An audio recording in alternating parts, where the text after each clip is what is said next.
Welcome once again আবারও জাতীয় বিশ্ববিদ্যালয়ের অন্তর্ভুক্ত হিসাব বিজ্ঞান বিভাগের প্রথম বর্ষের সকল শিক্ষার্থী বন্ধুদেরকে স্বাগতম জানাচ্ছি। আজকে আমাদের এখন দ্বিতীয় লেকচার। আমাদের যে পাঠ্যপুস্তক বই রয়েছে সেই বইয়ের থার্ড চ্যাপ্টার সেকেন্ড লেকচার আজকে আমাদের হচ্ছে আলোচ্য বিষয়। তো চলো আসো আমরা সময় নষ্ট না করে স্ক্রিন শেয়ারে দিয়ে লেকচারে চলে যাই। ওকে, আশা করি তোমরা সবাই স্ক্রিন দেখতে পাচ্ছ।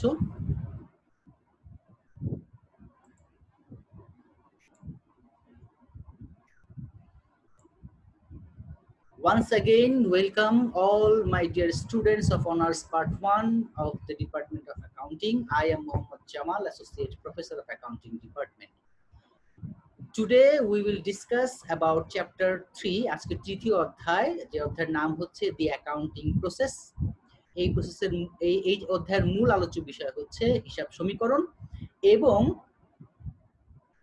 জাবেদা, ভুক্তকরণ, খতিয়ান এবং রেওয়ামিল এই অংশটুকু। তো চলো আমরা শুরু করি, লেকচার শুরু করি।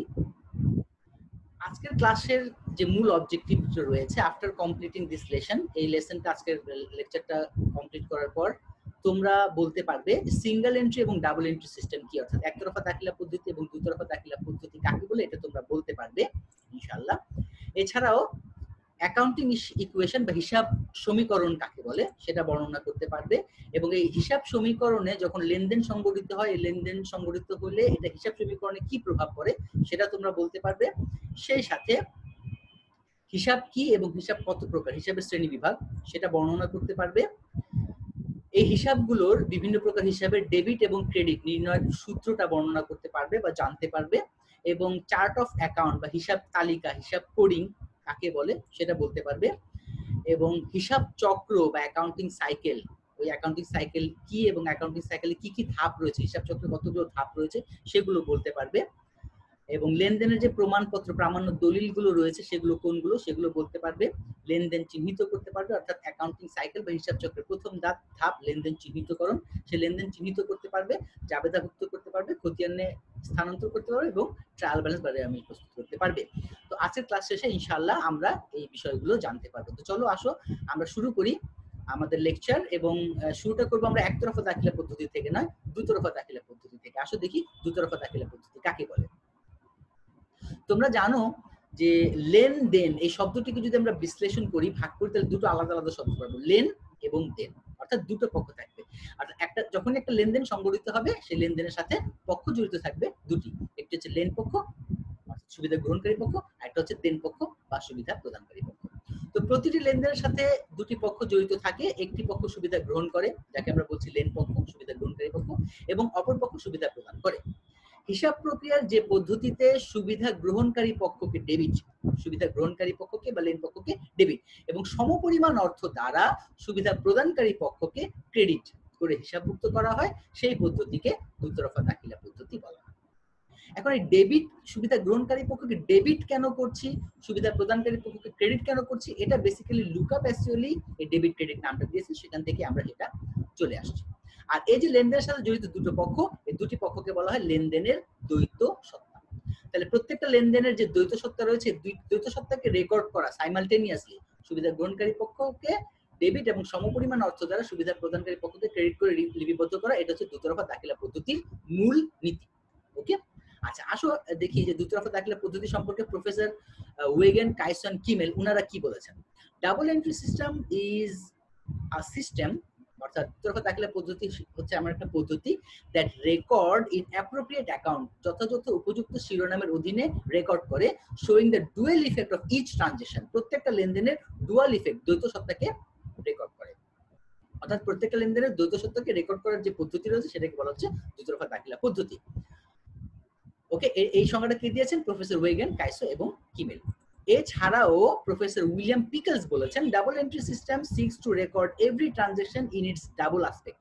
ডাবল অ্যাসপেক্ট মানে উভয় অ্যাসপেক্ট থেকে, উভয় দৃষ্টিকোণ থেকে, অর্থাৎ লেন পক্ষের দৃষ্টিকোণ থেকেও রেকর্ড করছে, দেন পক্ষের দৃষ্টিকোণ থেকেও রেকর্ড করছে, অর্থাৎ সুবিধা গ্রহণকারী পক্ষের থেকেও রেকর্ড করছে, সুবিধা প্রদানকারীর দৃষ্টিকোণ থেকেও রেকর্ড করছে। যে সিস্টেম সেটাকে ওনারা বলেছেন, প্রফেসর উইলিয়াম পিকেলস বলছেন, যেটা দুতরফা দাখিলা পদ্ধতি।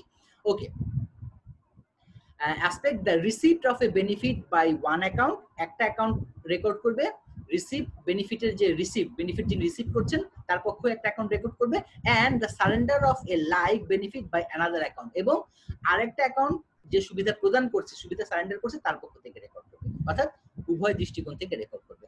The former entry being to be debit, former entry মানে যে আগের যেটা সুবিধা গ্রহণকারী হিসাব তার নাম দিয়েছেন উনি ডেবিট, এবং লেটার এন্ট্রি পরের যে অ্যাকাউন্ট আছে তার নাম দিয়েছেন ক্রেডিট, অর্থাৎ একই রকম বক্তব্য একটু ভিন্নভাবে বলেছেন প্রফেসর উইলিয়াম পিকেলস।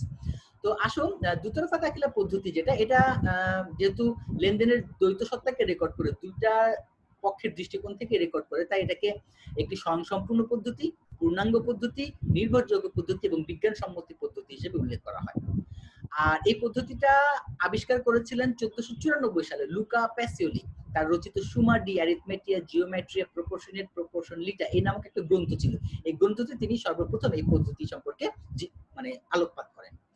আর যিনি লুকা প্যাসিওলি, উনি খুব একজন মানে জ্ঞানী গুণী ব্যক্তি ছিলেন। উনি একই সাথে ধর্মশাস্ত্রে পণ্ডিত ছিলেন, ব্যবসায় পণ্ডিত ছিলেন, সমরবিদ্যা জানতেন, গণিত শাস্ত্রবিদ ছিলেন, চিকিৎসাবিদ ছিলেন, শিল্পকলা, আইন, ভাষা সকল বিষয়ে তিনি বেশ পারদর্শী এবং পণ্ডিত ছিলেন।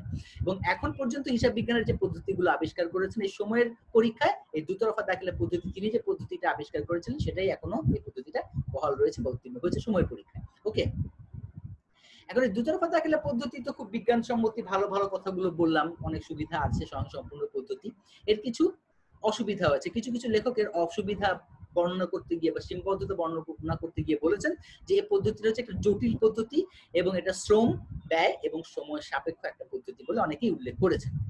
তো স্বাভাবিক, একটা জিনিসের ভালো থাকলে মন্দ কিছু জিনিস তো থাকতেই পারে, তবে সুবিধাটাই বেশি, ভালো দিকটাই বেশি। এখন আমি তোমাদেরকে একটা বুক রেফারেন্স দিব, মানে অর্থাৎ আমাদের ভালো একটা বইয়ের রেফারেন্স দিতে বলা হয়েছে। তো ইংরেজি বইয়ের জন্য তো তোমরা যেটা জাতীয় বিশ্ববিদ্যালয়ের সিলেবাসে বলা আছে যে ওয়েগান, কাইসো এবং কিমেল যে রাইটারটা আছে, প্রিন্সিপালস অফ অ্যাকাউন্টিং, ওই বইটা। আর বাংলা বইয়ের জন্য তোমরা এই বইটা ফলো করতে পারো, principles of accounting, professor Hafizuddin সাহেবের লেখা, অ্যাঞ্জেল পাবলিকেশন কর্তৃক প্রকাশিত। এই বইটা রেফারেন্স হিসেবে নিতে পারো, অর্থাৎ এই লেকচারগুলো সেটার আলোকে প্রস্তুত করা হয়েছে। এবার আসো দেখে নেই সিঙ্গেল এন্ট্রি সিস্টেম কাকে বলে। আগে জেনেছি দুতরফা দাখিলা পদ্ধতি কি, ডাবল এন্ট্রি সিস্টেম, এখন দেখবো সিঙ্গেল এন্ট্রি সিস্টেম কাকে বলে। বেসিক্যালি ওই যে দুতরফা দাখিলা পদ্ধতির যে নীতিটা, মূল নীতি, অর্থাৎ প্রত্যেকটা লেনদেনের দুটো পক্ষকে রেকর্ড করতে হবে, একটি পক্ষকে ডেবিট সমপরিমাণ অর্থ দ্বারা আরেকটি পক্ষকে ক্রেডিট করে রেকর্ড করতে হবে, এটা হচ্ছে মূল নীতি। যখন এই দুতরফা দাখিলা পদ্ধতির মূল নীতিকে উপেক্ষা করা হবে, ভায়োলেট করা হবে, তখনই সেটা হয়ে যাবে একতরফা দাখিলা পদ্ধতি। অর্থাৎ হিসাব রক্ষণের যে পদ্ধতিতে দুতরফা দাখিলা পদ্ধতির নিয়ম নীতি সঠিক ও পূর্ণাঙ্গভাবে মেনে চলা হবে না, তখনই তাকে বলা হবে একতরফা দাখিলা পদ্ধতি বা সিঙ্গেল এন্ট্রি সিস্টেম। এই সিঙ্গেল এন্ট্রি সিস্টেম একটি অসম্পূর্ণ পদ্ধতি, অবৈজ্ঞানিক পদ্ধতি, যেহেতু সে দুতরফা দাখিলা পদ্ধতির মূল নীতি অনুসরণ করছে না, একটি পক্ষকে ডেবিট সমপরিমাণ অর্থ দ্বারা আরেকটি পক্ষকে ক্রেডিট করছে না সব সময়, অর্থাৎ লেনদেনের দুইটা পক্ষকে রেকর্ড করছে না, তাই এটাকে একটা অসম্পূর্ণ পদ্ধতি, অবৈজ্ঞানিক হিসাব ব্যবস্থা বলা হয়। আর এর ব্যবহার সাধারণত ছোটখাটো ব্যবসা প্রতিষ্ঠানে রয়েছে। বড় বড় ব্যবসা প্রতিষ্ঠান অথবা যে সমস্ত জয়েন্ট স্টক কোম্পানি বা যৌথ মূলধনী কোম্পানি রয়েছে, যেখানে তৃতীয় পক্ষের নিকটে জবাবদিহি দিতে হয়, অ্যাকাউন্টের ট্রান্সপারেন্সি মেনটেন করতে হয়, ওই সমস্ত প্রতিষ্ঠানগুলো, বড় প্রতিষ্ঠানগুলো দুতরফা দাখিলা পদ্ধতি অনুসরণ করে, একতরফা দাখিলা পদ্ধতি অনুসরণ করে না। তবে ছোটখাটো ব্যবসা প্রতিষ্ঠান যাদের ক্যাপিটাল কম, যারা দুতরফা দাখিলা পদ্ধতিতে হিসাব রাখার যে খরচটা সেটা বেয়ার করতে পারবে না, তারা একতরফা দাখিলা পদ্ধতিতে হিসাব সংরক্ষণ করে। ওকে, আচ্ছা, এখন এই একতরফা দাখিলা পদ্ধতি অসম্পূর্ণ পদ্ধতি হওয়া সত্ত্বেও ছোট ছোট প্রতিষ্ঠান এটা কেন সংরক্ষণ করে? দেখো, এই পদ্ধতিতে খরচ কম। একতরফা দাখিলা পদ্ধতিতে খুব একটা জ্ঞান, দুতরফা দাখিলা পদ্ধতি ডেবিট ক্রেডিট এর সূত্র, জ্ঞান এগুলোর প্রয়োজন পড়ে না। মোটামুটি একটা ধারণা থাকলে একতরফা দাখিলা পদ্ধতিতে হিসাব রাখা যায়।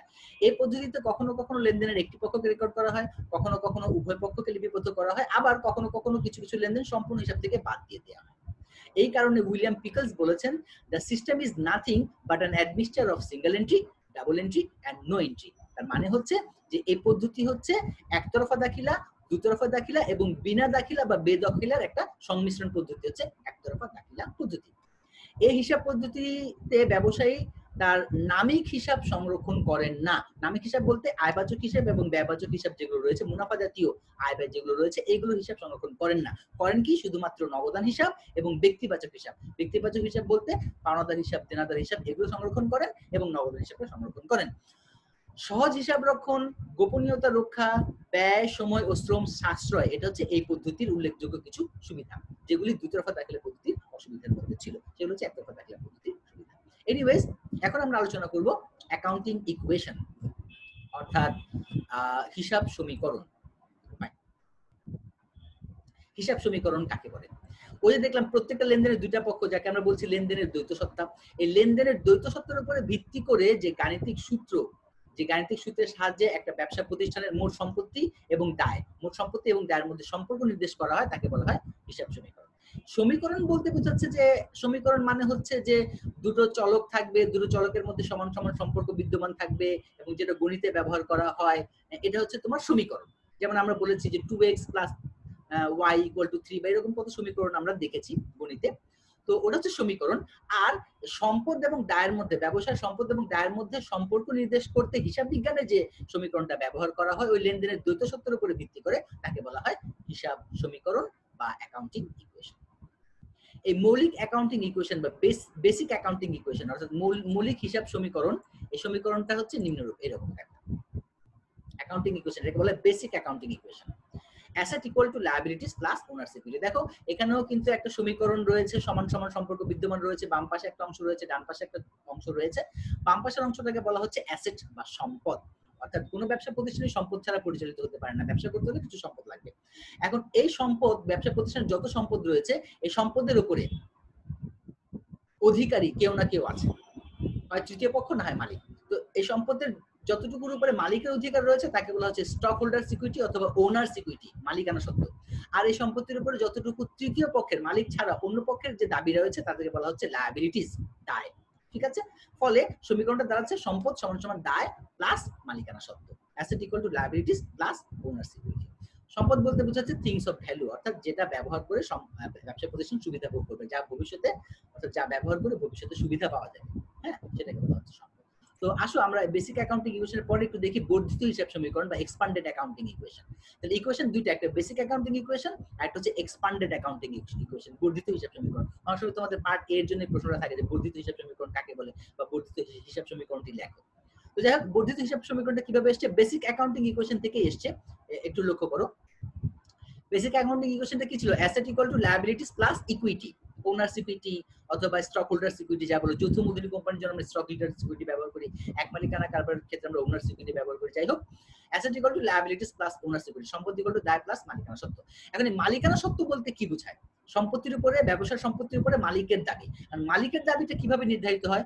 মালিক প্রথমে ব্যবসা প্রতিষ্ঠানকে ক্যাপিটাল হিসেবে যে টাকাটা দিয়েছেন, সেই ক্যাপিটাল প্লাস সারা বছরে যে লেনদেনগুলো হচ্ছে, আয় ব্যয়গুলো হচ্ছে, এর মধ্যে থেকে যেটা রিটেইন আর্নিংস থাকছে, রিটেইন আর্নিংস অর্থাৎ আয়ের যে অংশটা রয়ে যাচ্ছে, যে অংশটার উপরে দাবি থাকছে মালিকের। এখন তাহলে কি দাঁড়ালো? দেখো, asset equal to liabilities plus equity. Equity বলতে ক্যাপিটাল প্লাস রিটেইন আর্নিংস। এখন রিটেইন আর্নিংস বলতে কি বোঝাচ্ছে? ক্যাপিটাল তো মালিক যেটা দিয়েছে সেটা তো আছেই, আর রিটেইন আর্নিংস কোত্থেকে থাকছে? সারা বছর যে আয় হচ্ছে ওই আয়ের থেকে যে খরচ হচ্ছে, কারণ আয় করতে গেলে তো কিছু খরচ করতে হয়, আয় যেটা হচ্ছে আয়ের থেকে খরচটা বাদ দেওয়া হচ্ছে, এবং মালিককে যেটা দেয়া হচ্ছে ডিভিডেন্ড, যদি জয়েন্ট স্টক কোম্পানি হয় তাহলে ডিভিডেন্ড, আর যদি এক মালিকানা কারবার হয় তাহলে ড্রয়িংস। ওকে, এখানে ডিভিডেন্ডস রাখা হয়েছে, ডিভিডেন্ড বা ড্রয়িং। তাহলে আয় যেটা হচ্ছে আয়ের থেকে খরচ বাদ, মালিক যেটা তুলে নিয়ে গেছে সেটা বাদ, বাকি যেটা রয়েছে সেটা হচ্ছে রিটেইন আর্নিংস। তাহলে ক্যাপিটালের সাথে রিটেইন আর্নিংস যোগ করলে হচ্ছে ওনার সিকিউরিটি বা মালিকানা সত্ত্ব। ফলে এক্সপান্ডেড অ্যাকাউন্টিং ইকুয়েশনটা দাঁড়ালো এইভাবে, ইকুইটি মানে ক্যাপিটাল প্লাস রিটেইন আর্নিংস, আর রিটেইন আর্নিংস বলতে বোঝাচ্ছে revenue minus expense minus dividend. ফলে পুরো ইকুয়েশনটা দাঁড়াচ্ছে asset equal to liabilities plus capital plus revenue minus expense minus dividend. আমার মনে হয় একজন শিক্ষার্থী বন্ধুর সাউন্ডটা আনমিউট করা আছে, মিউট করে নাও প্লিজ। আচ্ছা, আমি একটু মিউট করে দিচ্ছি, মিউট অল দিচ্ছি, তারপর কারোর থাকলে তোমরা একটু মিউট করে নিও। ওকে, নিজের উদ্যোগে মিউট করে নিও। ফাইন, এই ছিল তোমার বর্ধিত হিসাব সমীকরণ। তাহলে বর্ধিত হিসাব সমীকরণ কি? Asset equal to liabilities plus capital plus revenue minus expense minus drawings. Okay, এটা হচ্ছে বর্ধিত হিসাব সমীকরণ। এখন আসো আমরা দেখবো যে লেনদেনের যে প্রভাব হিসাব সমীকরণে কিভাবে পড়ে, অর্থাৎ effect of transaction on an accounting equation, হিসাব সমীকরণে লেনদেনের প্রভাব কিভাবে পড়ে সেটা আসলে আমরা দেখি। একটা উদাহরণ তোমাদের সামনে রেখেছি, এই উদাহরণে আমরা সমীকরণটা রেখেছি, মূল সমীকরণটা দেখো, মূল সমীকরণটা যেরকম ছিল, কি ছিল, asset equal to liabilities plus ownership. এখন এই অ্যাসেট বলতে কি বোঝায়? অ্যাসেট বলতে যে থিং অফ ভ্যালু, অর্থাৎ যে জিনিসের মূল্য রয়েছে, যেটা ব্যবহার করে ভবিষ্যতে সুবিধা পাওয়া যাবে, সেটাকে আমরা সম্পদ বলছিলাম। সম্পদের অনেক প্রকারভেদ রয়েছে, স্থায়ী সম্পদ, চলতি সম্পদ।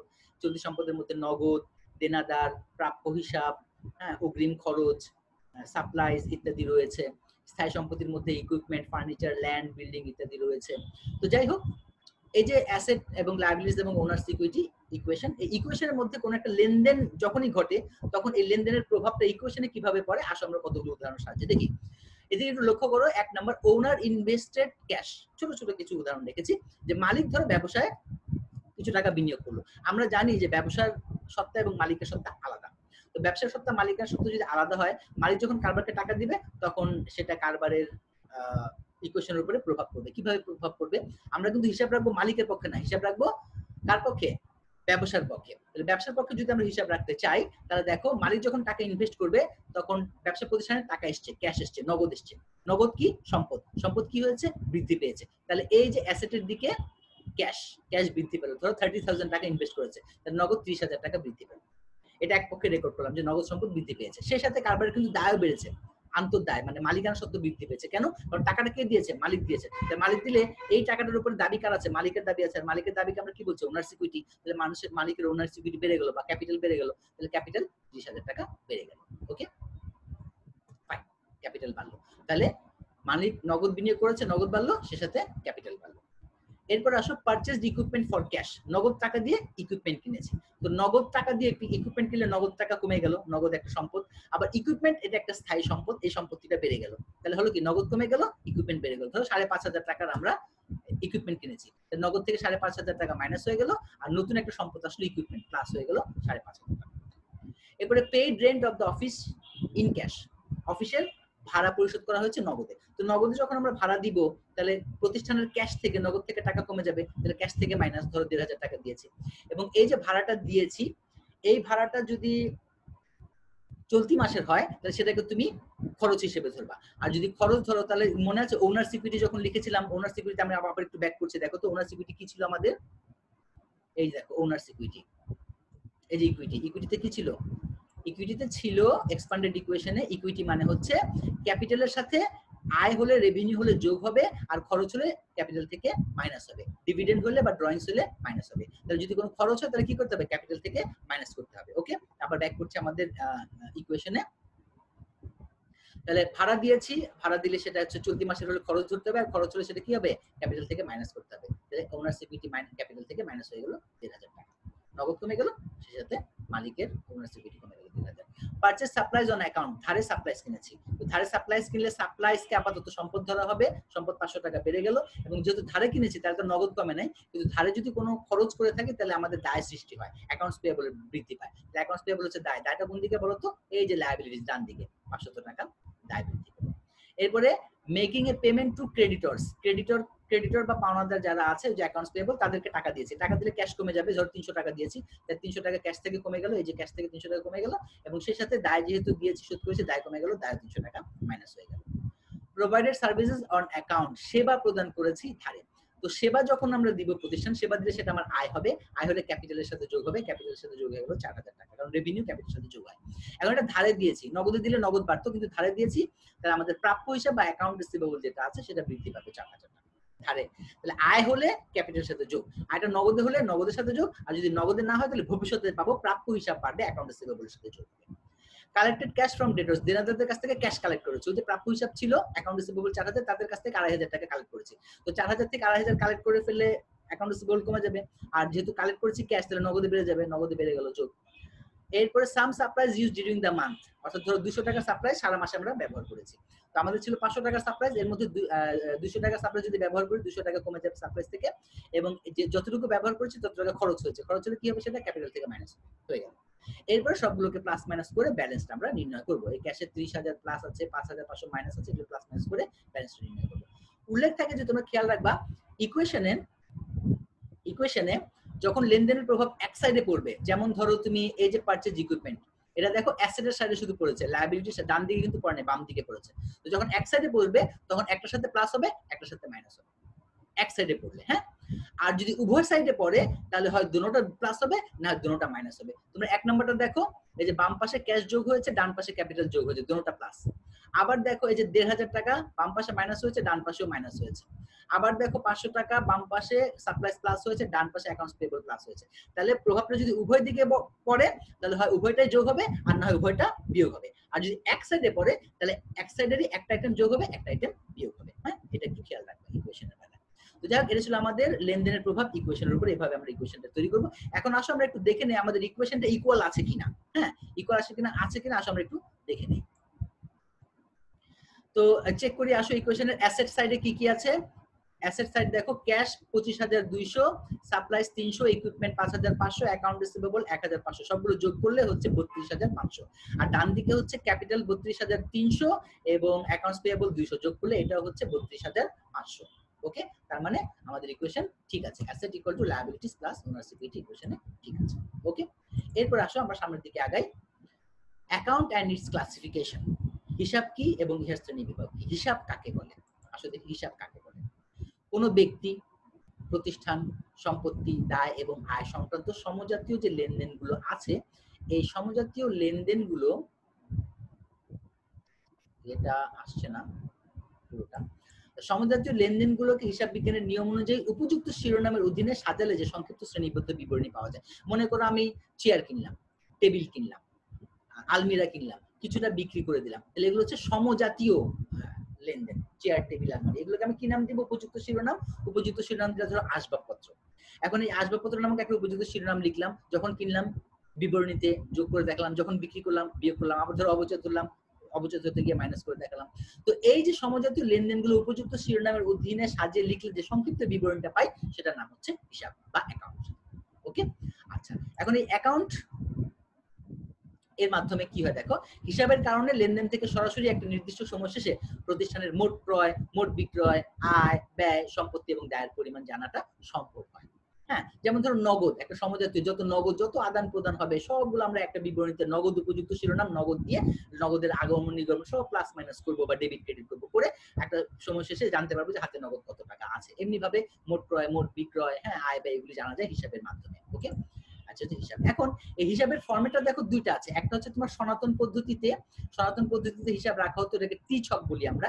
টি ছকের দুইটা সাইড থাকে, একটা হচ্ছে দেখো বাম দিকে ডেবিট সাইড, ডান দিকে ক্রেডিট সাইড, আর প্রত্যেকটা সাইডে 4টা করে থাকে, date, account title, folio, amount, অর্থাৎ তারিখ, হিসাবের নাম এবং হচ্ছে তোমার খতিয়ান পৃষ্ঠা এবং টাকা, বাম দিকে একটা, ডান দিকে একটা। এটা ছিল সনাতন পদ্ধতি।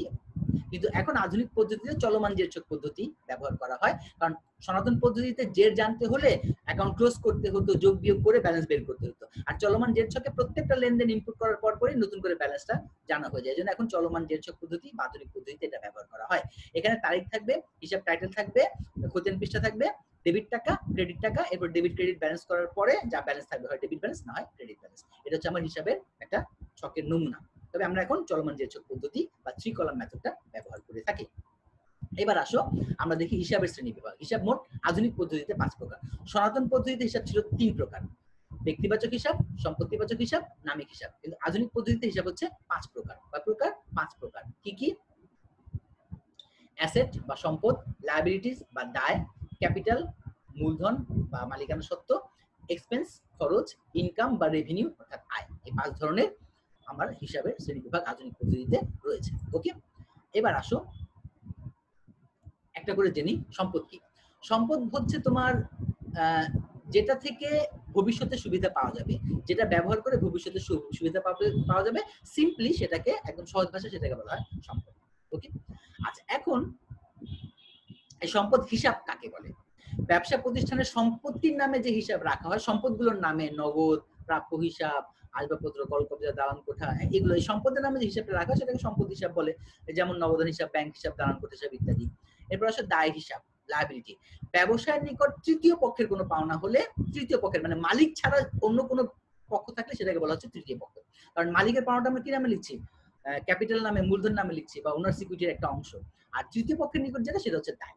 মালিকের যে মালিকানা সত্ত্ব বা ক্যাপিটাল, এটাও কিন্তু ব্যবসা প্রতিষ্ঠানের জন্য দায়। এটা হচ্ছে আন্তদায়। এই আন্তদায় কেন আন্তদায় বলছি না, আমরা বলছি মালিকানা সত্ত্ব বা মূলধন। আর তৃতীয় পক্ষের নিকট যে দায়টা, সেটা হচ্ছে তোমার তৃতীয় পক্ষের নিকট যে, মানে তৃতীয় পক্ষ যদি আমাদের কাছে কোনো টাকা পায়, ব্যবসা প্রতিষ্ঠানের টাকা পায়, সেটাকে আমরা বলছি দায়। ওকে। আর স্বত্বাধিকার বা মালিকানা সত্ত্ব একটু আগে আমরা বললাম, এটার বা অর্থ সম্পত্তির উপরে মালিকের যে দাবি আছে, সেটাকে আমরা মালিকানা সত্ত্ব বলছি। আয় হিসাব, ব্যবসায়ের স্বাভাবিক কার্য পরিচালনার মাধ্যমে যে প্রাপ্তিটা ঘটে, স্বাভাবিক কার্য, ব্যবসার স্বাভাবিক কার্য কোনটা? ক্রয় বিক্রয়, বিক্রয়ের মাধ্যমে। আর সেবা প্রতিষ্ঠান হলে সেবা দিলে যে প্রাপ্তিটা ঘটে, সেটাকে বলা হচ্ছে আয়। যেমন পণ্য বা সেবা বিক্রয়, কমিশন প্রাপ্তি, সুদ প্রাপ্তি ইত্যাদি। আর ব্যয় বা খরচ, মুনাফা অর্জনের জন্য বা এই আয়টা করার জন্য ব্যবসা প্রতিষ্ঠানকে প্রতিনিয়ত কিছু ত্যাগ স্বীকার করতে হয়, হ্যাঁ, বা সেবা গ্রহণ করতে গিয়ে কিছু দিতে হয়, এটাকে বলা হচ্ছে খরচ বা ব্যয়। যেমন পণ্য ক্রয় করা, বেতন প্রদান করা, ভাড়া প্রদান করা, সুদ প্রদান করা ইত্যাদি। তাহলে এই হচ্ছে হিসাব আমার 5 প্রকার। কি কি? সম্পদ, দায়, আয়, ব্যয় এবং মালিকানা সত্ত্ব বা মূলধন। এখন আসলে 5 ধরনের যে হিসাবটা আমরা বললাম, এই 5 ধরনের হিসাব এর ডেবিট ক্রেডিট নির্ণয়ের সূত্রটা কি আসলে আমরা জেনে নিই। হিসাব 5 ধরনের বলেছি, এই 5 ধরনের হিসাবকে আমরা কিভাবে ডেবিট ক্রেডিট নির্ণয় করব? ক্লাস বৃদ্ধিতে অবশ্যই দেখো, তোমরা তোমাদের সামনে স্ক্রিনে চলে এসেছে। 5 ধরনের asset, liability, owners equity, revenue, expense, 5 ধরনের হিসাব রয়েছে।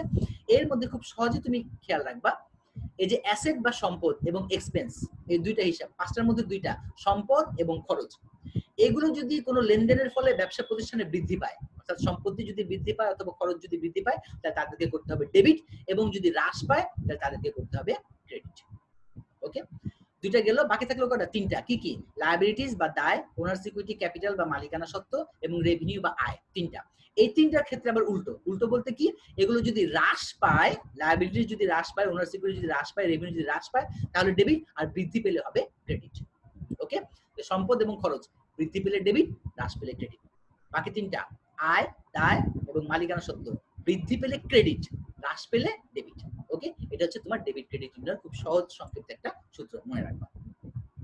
এখন দেখো, এই যে 5 ধরনের হিসাব বললাম, 5 ধরনের হিসাব বলতে কিন্তু 5টা হিসাব না।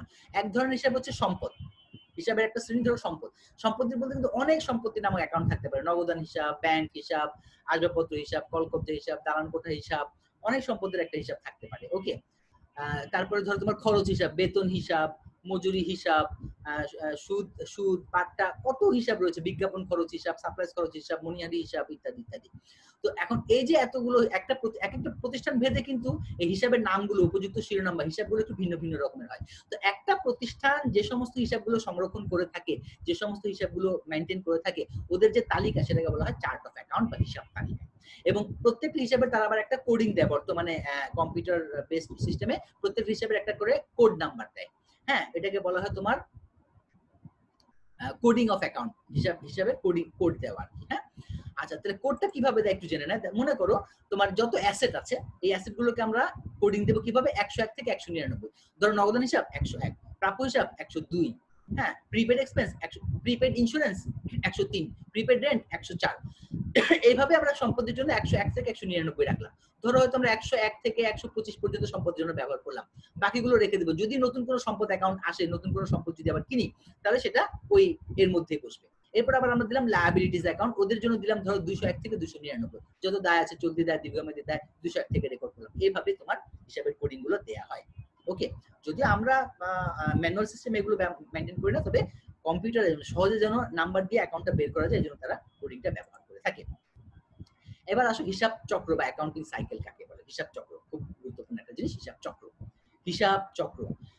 Professor E.L. কোহলার বলেছেন, accounting cycle is the sequence of steps or procedures in manual accounting event initiated by an accountant in each accounting period. প্রত্যেকটা হিসাব কালে অ্যাকাউন্টেন্ট হিসাব প্রক্রিয়ায় যে সমস্ত স্টেপগুলো সংরক্ষণ করেন ধারাবাহিকভাবে, সেগুলোকে একত্রে হিসাব চক্র বলা হয়।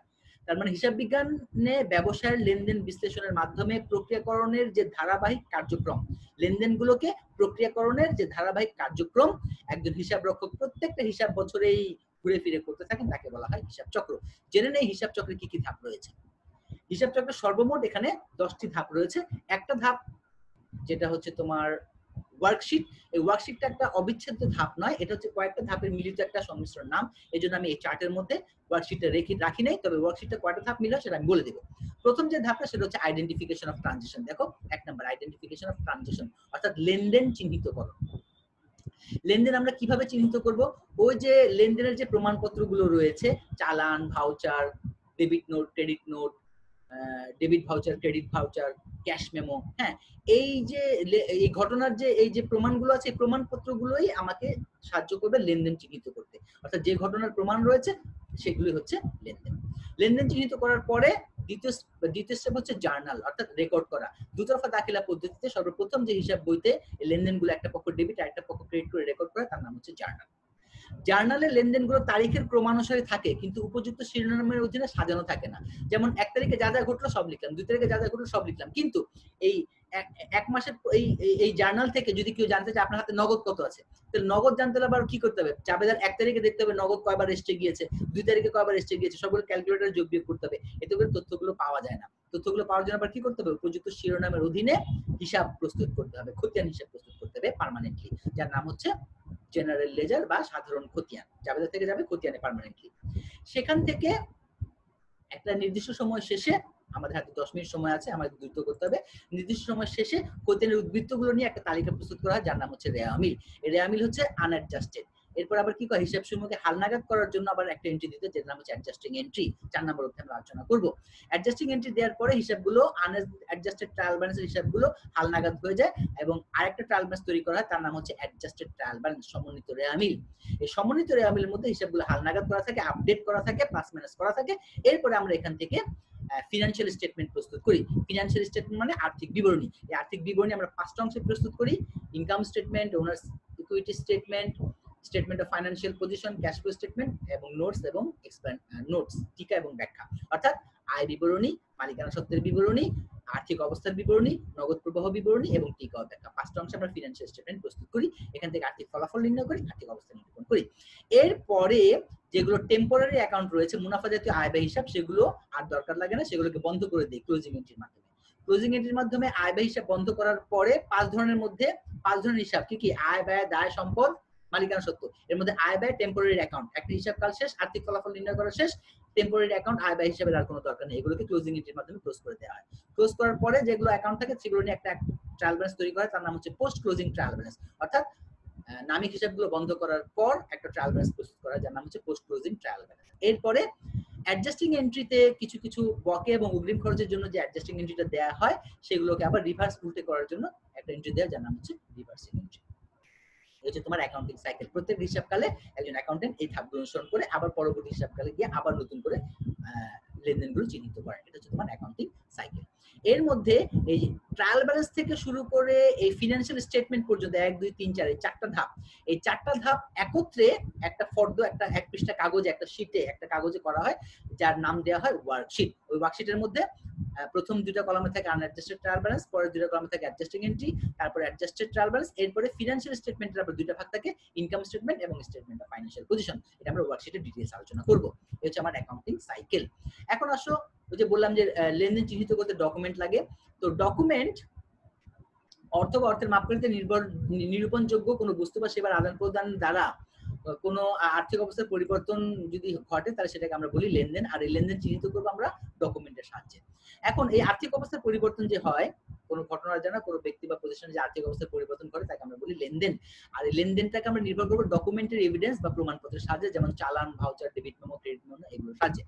এখন এই আর্থিক অবস্থার পরিবর্তনটা 2 রকমের হয়, একটা নিট পরিবর্তন, একটা কাঠামোগত পরিবর্তন। আমরা যে হিসাব সমীকরণ বলেছিলাম, মনে আছে? বলেছিলাম যে 2 দিকে যদি পরিবর্তন ঘটে, দোনো দিকে বাড়বে বা দোনো দিকে কমবে, 2 দিকে হলে ওটাকে বলা হয় তোমার নিট পরিবর্তন। আর যদি একদিকে প্রভাব ফেলে, সমীকরণে যদি বাম পাশে শুধু সম্পদ বাড়ছে বা কমছে, অথবা ডান পাশে দায়, মালিকানা সত্ত্ব বাড়ছে বা কমছে, এরকম পরিবর্তন করে সেটাকে বলা হয় কাঠামোগত পরিবর্তন।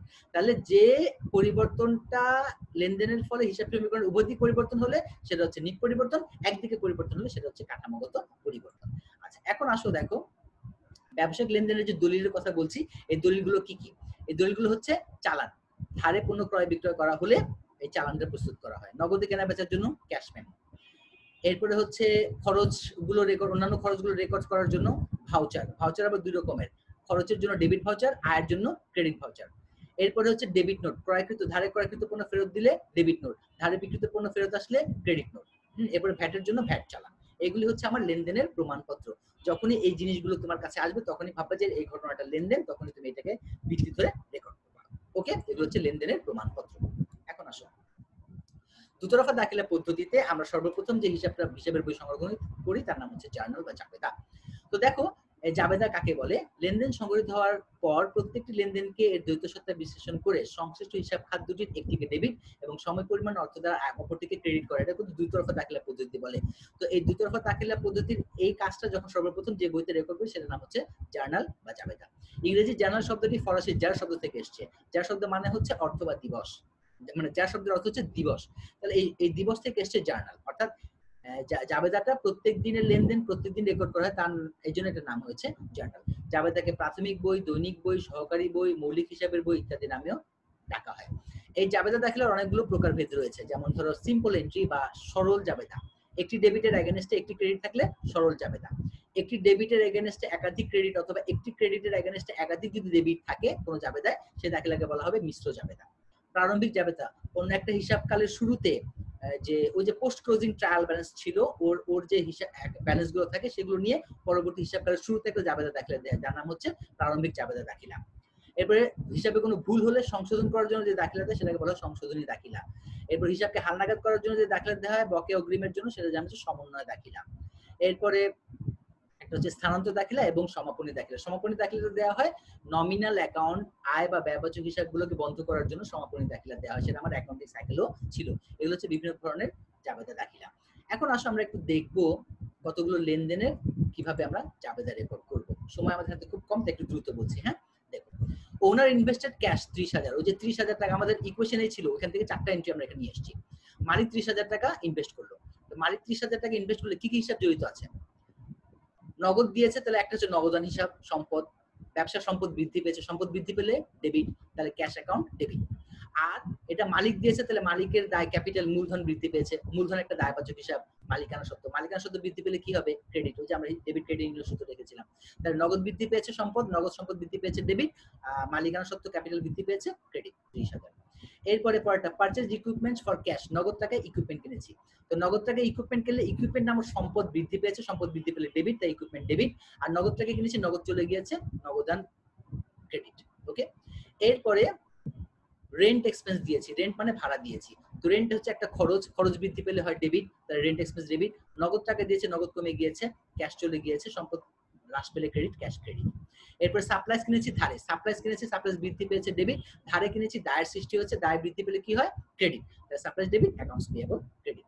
এটা হলো জাবেদা। এখন জাবেদা থেকে আমরা খতিয়ানে স্থানান্তর করবো, যে আমাদের অ্যাকাউন্টিং সাইকেলের ফার্স্ট স্টেপ ছিল লেনদেন চিহ্নিতকরণ, সেকেন্ড ছিল জাবেদা, জাবেদা করলাম।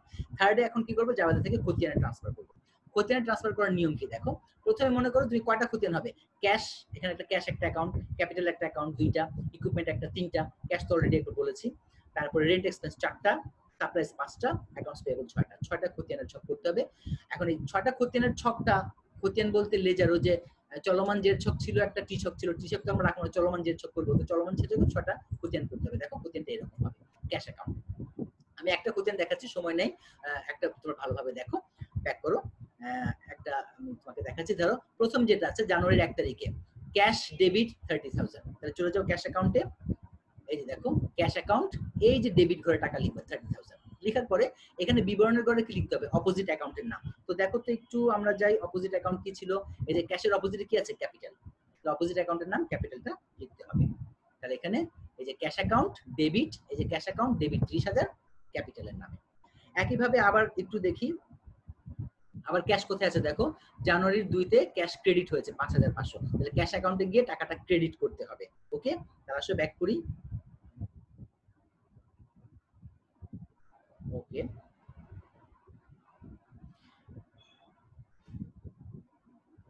এই যে ক্যাশ অ্যাকাউন্ট, এই যে ক্রেডিট হয়েছে 5,500, অপোজিট অ্যাকাউন্টের নাম কি ছিল?